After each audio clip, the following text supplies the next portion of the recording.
हाय, इस मॉड्यूल के final episode में आप सभी का बहुत बहुत स्वागत है। आपको ऐसे बहुत सारे लोग मिल जाएंगे जो आपको बताएंगे कि आपको कौन सा स्टॉक बाय करना चाहिए। स्टॉक सिलेक्शन पर बहुत सारे कोर्सेज भी मार्केट में अवेलेबल हैं, बट हम अक्सर इस बात को नज़रअंदाज कर देते हैं कि कौन सा स्टॉक हमको अवॉइड करना चाहिए।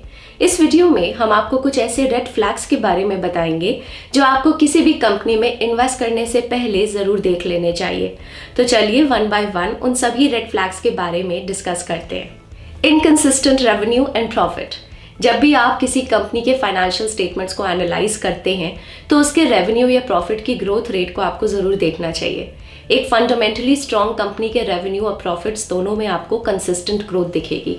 हाँ, कुछ ऐसे साल ज़रूर हो सकते हैं जहाँ कंपनी के रेवेन्यू या प्रॉफिट्स में गिरावट आती हो, बट ओवरऑल ये कंसिस्टेंटली इंक्रीज होने चाहिए।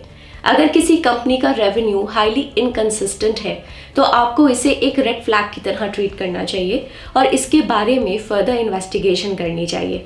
लेकिन कमोडिटी कंपनीज यहाँ पर एक एक्सेप्शन होती हैं, क्योंकि कमोडिटीज के प्राइसेस की वॉलेटिलिटी के कारण कमोडिटी कंपनीज में अक्सर इनकंसिस्टेंट रेवेन्यू देखने को मिलता है। Increasing debt. किसी भी कंपनी को ऑपरेट करने और ग्रो करने के लिए फंड्स की ज़रूरत पड़ती है।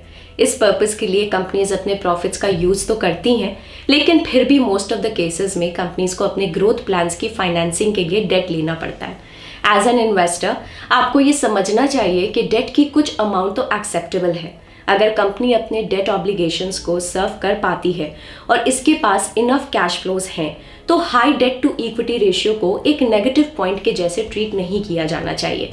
बट अगर आप ये नोटिस करते हैं कि कंपनी का debt to equity ratio constantly increase हो रहा है, तो चांसेस हैं कि कंपनी अपनी ग्रोथ को अग्रेसिवली डेट की हेल्प से फंड कर रही है।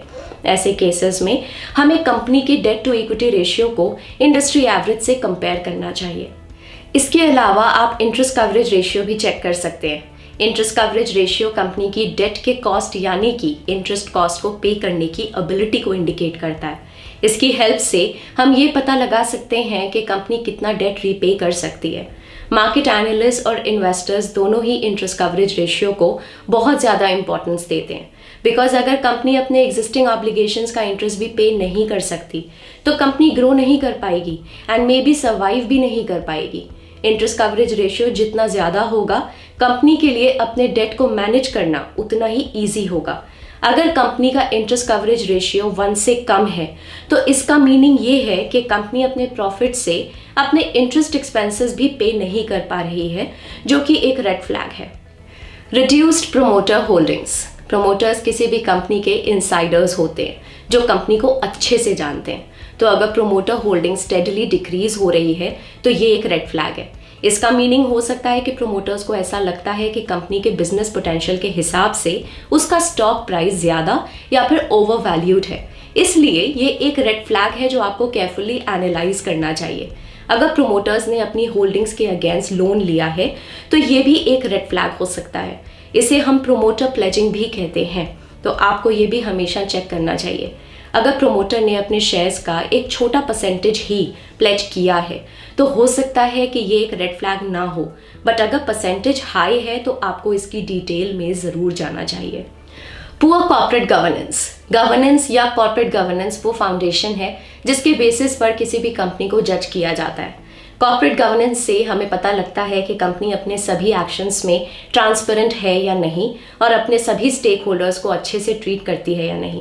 इसको एनालाइज करना थोड़ा सब्जेक्टिव हो सकता है as compare to financial statements, but ये कुछ रेड फ्लैग्स हैं जो किसी भी कंपनी के गवर्नेंस में प्रॉब्लम्स को इंडिकेट करते हैं, जैसे कि रेवेन्यू लीकेज, ऐसी कंपनीज जहां पर स्टॉक प्राइसेस को इन्फ्लुएंस करने की कोशिश की जा रही हो, unethical business practices, minority share holders के इंटरेस्ट में कंपनी के एक्शंस का अलाइंड ना होना, फाइनेंशियल स्टेटमेंट्स को अट्रैक्टिव बनाने के लिए अग्रेसिव अकाउंटिंग पॉलिसीज को अडॉप्ट करना। Legal and tax issues. ये एक ऑब्वियस रेड फ्लैग है, लेकिन अक्सर हम इसे मिस कर देते हैं। एक कंपनी को अपनी सभी पेंडिंग लॉसूट्स की इन्फॉर्मेशन अपने इन्वेस्टर्स को दिखानी होती है। आप कंपनी की वेबसाइट पर ये सारी इन्फॉर्मेशन देख सकते हैं। अगर कंपनी या उसके किसी डायरेक्टर के अगेंस्ट कोई पेंडिंग लॉसूट है तो ये एक रेड फ्लैग है और हमें ऐसे में डिटेल्ड एनालिसिस करना चाहिए। Stock price volatility. Price volatility का मीनिंग होता है कि स्टॉक की प्राइस में फ्रीक्वेंटली अपसाइड और डाउनसाइड मूवमेंट आना। वैसे तो स्टॉक प्राइस में वॉलेटिलिटी होने से आप ये श्योरिटी से नहीं बोल सकते कि कंपनी में कुछ प्रॉब्लम्स हैं, लेकिन इसके बारे में इन्वेस्टिगेशन ज़रूर करनी चाहिए क्योंकि इन्वेस्टर्स मार्केट कंडीशन के हिसाब से ही रिएक्ट करते हैं। आपको उन सभी फैक्टर्स के बारे में जानना चाहिए जो इस वॉलेटिलिटी के लिए रिस्पॉन्सिबल हैं और उनको एनालाइज भी करना चाहिए। प्राइस वॉलेटिलिटी का एक कॉमन रीज़न ये हो सकता है कि प्रोमोटर होल्डिंग बहुत हाई हो। उस केस में पब्लिक ट्रेडिंग के लिए बहुत कम शेयर्स अवेलेबल रहते हैं, यानी कि फ्री फ्लोट लो होता है।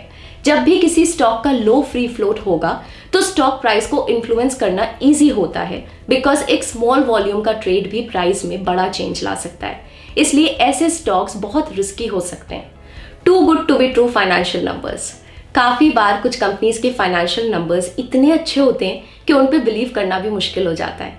फॉर एग्जाम्पल, रेवेन्यू या प्रॉफिट्स में एक सडन जंप आना एक पोटेंशियल रेड फ्लैग हो सकता है। ऐसे केसेस में आपको उस कंपनी को उसके इंडस्ट्री पीयर्स के साथ कंपेयर करना चाहिए और पता लगाना चाहिए कि क्या सिर्फ वही कंपनी के नंबर्स तेज़ी से ग्रो हो रहे हैं या बाकी कंपनीज के भी। अब अगर आपकी फर्दर इन्वेस्टिगेशन के बाद आपको पता लगता है कि उस कंपनी के फाइनेंशियल सही में अच्छे हैं और कंपनी का बिजनेस अच्छा परफॉर्म कर रहा है, तो इसका मतलब ये भी हो सकता है कि कंपनी के पास एक कंपेटिटिव एज है जो उसको एक अच्छा इन्वेस्टमेंट ऑप्शन बना देती है। Shrinking profit margins. Next red flag है कंपनी के प्रॉफिट मार्जिन्स कंसिस्टेंटली रिड्यूस होना। नेट प्रॉफिट मार्जिन एक फाइनेंशियल रेशियो है जो हमें एक कंपनी अपने टोटल रेवेन्यू से कितना परसेंटेज प्रॉफिट जनरेट करती है वो इंडिकेट करता है। सिंपल टर्म्स में कहें तो ये रेशियो से हमें पता लगता है कि कंपनी अगर 100 रुपये का रेवेन्यू अर्न करती है तो उसमें से कितना प्रॉफिट जनरेट करती है। ऑपरेटिंग प्रॉफिट मार्जिन भी एक प्रॉफिटेबिलिटी या परफॉर्मेंस का रेशियो है। ये कंपनी के प्रॉफिट्स के उस परसेंटेज को रिफ्लेक्ट करता है जो कंपनी अपने कोर ऑपरेशन से प्रोड्यूस करती है। इसको कैलकुलेट करने के लिए हम कंपनी के एबिटा को उसके टोटल रेवेन्यू से डिवाइड करते हैं। इसका फॉर्मूला कुछ इस प्रकार है: operating profit margin is equal to EBITDA divided by the revenue. EBITDA का मतलब होता है earnings before interest, tax, depreciation and amortisation. Depreciation and amortisation वो प्रैक्टिस है जिसके थ्रू कंपनीज अपने फिक्स्ड या इंटेंजिबल एसेट्स के एक्सपेंसेस को over a period of time अपने खर्चों में शो करती हैं। अगर एक कंपनी का रेवेन्यू इंक्रीज हो रहा है लेकिन उसका ऑपरेटिंग और नेट प्रॉफिट मार्जिन रिड्यूस हो रहा है तो इसका मतलब ये हुआ कि कंपनी अपनी प्राइसिंग पावर को लूज कर रही है।